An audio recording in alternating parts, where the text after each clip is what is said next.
End of chapter exercise 6 question है। हमें दिया गया है 3 पॉइंट। पहला पॉइंट दिया है एम के कोऑर्डिनेट है -3,4। दूसरा पॉइंट दिया है हमें ई, उसके कोऑर्डिनेट है 0,0 और तीसरा कोऑर्डिनेट है जी, उसके कोऑर्डिनेट है 6,8। तो हमें पूछा गया है ये स्ट्रेट लाइन में आते हैं या नहीं, ऐसे ई पॉइंट एम, ई और जी। और अगर आते हैं तो हमें सजेस्ट करनी है मेथड। तो यहाँ पे 2-3 मेथड हो जाएगी। फर्स्ट तो मेथड होगी हम एम ए का डिस्टेंस फाइंड करेंगे डिस्टेंस फॉर्मूला से, उसके बाद ई जी का डिस्टेंस फाइंड करेंगे, उसके बाद एम जी का डिस्टेंस फाइंड करेंगे और दिखाएंगे M G equals to M A plus A G, M G equals to M A plus A G. But ये डिस्टेंस फॉर्मूले से बहुत बड़ा होगा। इसके रिगार्डिंग हम दूसरी मेथड यूज कर सकते हैं। तो हम दूसरी मेथड यूज करेंगे स्लोप वाला फॉर्मूला। आंसर है to check whether the points are on the same straight line compare the distances और द स्लोप। हम स्लोप चेक करेंगे गिवन पॉइंट से। एम पॉइंट है मेरा -3,-4, ए पॉइंट है 0,0 और जी पॉइंट है 6,8। इसे ए एम -3,4, ए 0,0 और जी पॉइंट है 6,8।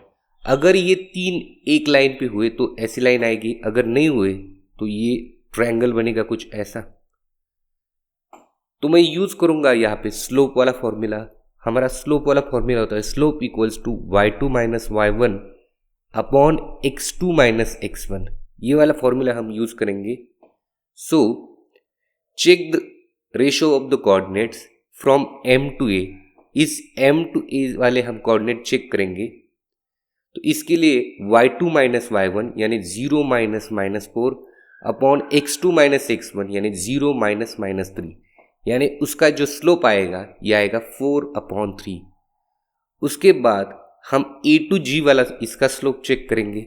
यहाँ पे भी वही same formula y2 minus y1 upon x2 minus x1 यानी 8 माइनस 0 अपॉन 6 माइनस 0, 8/6 यानी 4/3।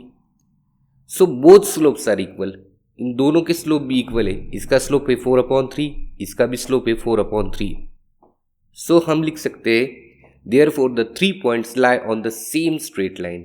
दोनों का भी स्लोप सेम है तो ये तीनों पॉइंट सेम स्ट्रेट लाइन पे लाई करेंगे। और सजेस्टेड मेथड हम क्या यूज करेंगे, find the slope between the pairs of the point. If slopes are equal the points are collinear lie on the same straight line. Another suggested method है distance formula. Distance फॉर्मूले से हम क्या करेंगे, M G की value find करेंगे, उसके बाद एम ए की वैल्यू फाइंड करेंगे, ए जी की वैल्यू फाइंड करेंगे और लिखेंगे M G equals to M A plus A G. But ये लेंदी होगा। So slope formula is the best. This is the end of this question.